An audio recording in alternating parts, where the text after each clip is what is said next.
suffer from sore back, backaches, tight hips, have trouble picking things up off the floor comfortably, I have a solution for you. Stay tuned to today's video.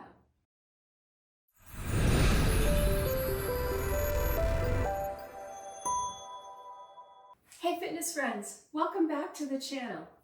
This week, we're going to be talking about the 6 foundational movements that the human body needs to know how to do and that we need to practice, especially as we get older. We're going to take these one at a time, a separate video for each one because they are all very important. Today, we're going to talk about the hinge, or sometimes called the hip hinge. It's very important to work these foundational movements, especially as we age, to keep our mobility and flexibility and strength so that we can continue to do the things that we want to do throughout our lives. Hip hinge or hinge works the glutes, the hamstrings, the lower back, and to some degree, the quadriceps in the front. First, let's take a look at the proper way to execute a hinge. To execute the hinge, we're going to get our feet hip distance apart, even in the front. And the first thing we're going to do, you can put your hands right here on those hip flexors, back straight and tall, head forward. You're going to push the hip back. You're going to feel it in your hamstrings, in your glutes, to some degree probably in your lower back. Once you get the gist of that, you can put your hands in front if you like, remembering to push those hips back first. Neck is neutral, back is flat and straight, and come up.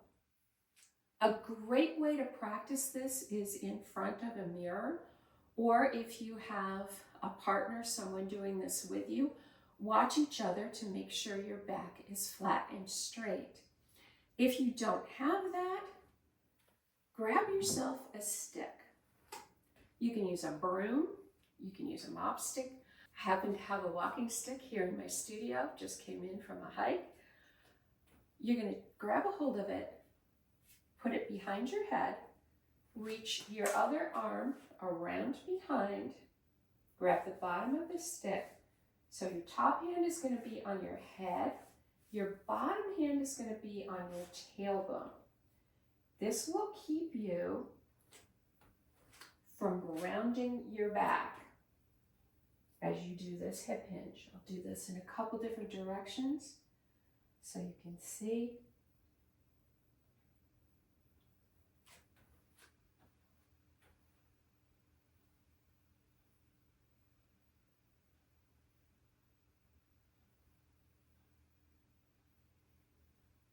Once you get the gist of this, you can put the stick down.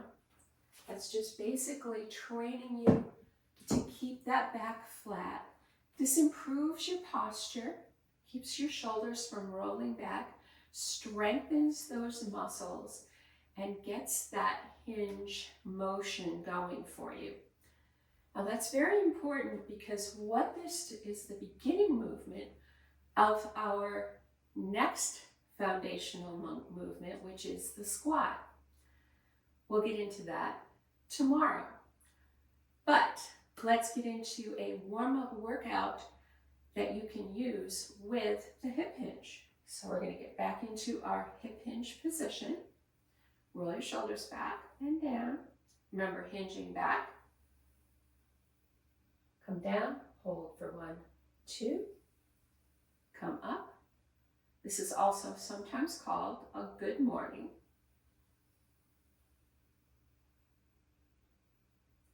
Hold for 2. If you want to do this with the pole or stick behind you until you get the gist of keeping that flat back. That's perfectly all right. The key, though, to remember is the first thing that moves is your butt goes back.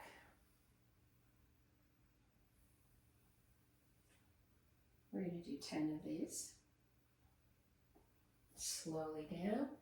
Hold for 2.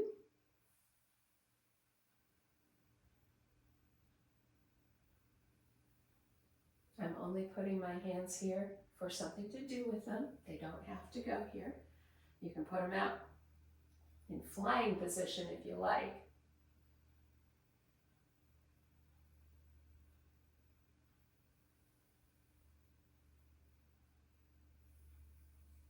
Your feet should stay flat on the floor.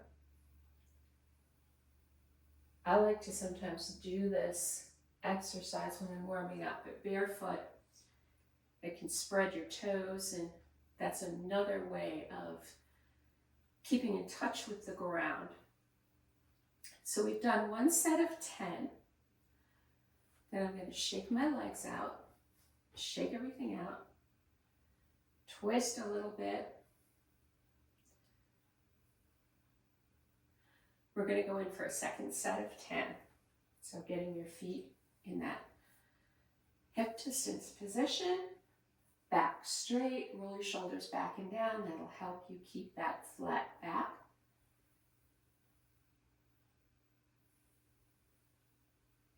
Nice and slow. Doing it fast doesn't help you. In fact, it's not as good.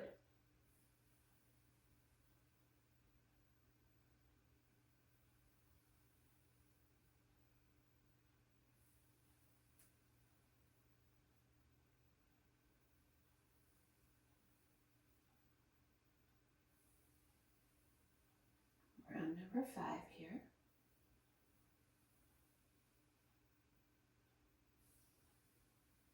You want to add a little extra? You can squeeze your abdominal muscles as you go down. Get a little core workout in there too.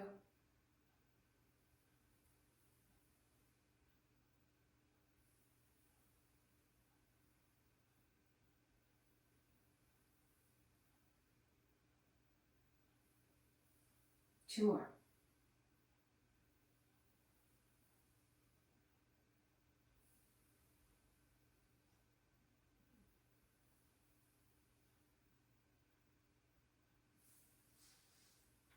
And done. So start out 2 sets of 10, slow, holding for a count of 2 at the bottom. Double checking yourself all the time to make sure your shoulders are rolled back and your back is flat. And don't arch your neck. Your neck should be neutral as well. Start out with 2 sets of 10. As things get stronger, work up to 3 sets of 10. That's your ultimate goal. As a warm-up, you can add that to any warm-up routine. First thing when you get out of bed in the morning is a good time to do it. It helps you get things stretched out and ready to go. It strengthens all of the areas in the posterior, we call it the posterior chain, basically from here down to your ankles. It helps alleviate back pain, keeps your hips flexible, allows you to be able to move and pick things up without injury. So very important to keep that movement flexible and fluid. So practice it every day and let me know how you do. I hope you enjoyed today's video, the first in our series of functional movements that are important for our bodies. Stay tuned. Next up will be squats. Very important if you ever plan on going to the bathroom or sitting on the sofa. So stay tuned for that one. Please subscribe to my channel. That allows me to bring you great content to help you live fuller, healthier lives and answer your questions. So drop me comments so I know what your questions are or what things you would like to see me do in the future. So subscribe to the channel, drop me comments, and most importantly, see you next time online.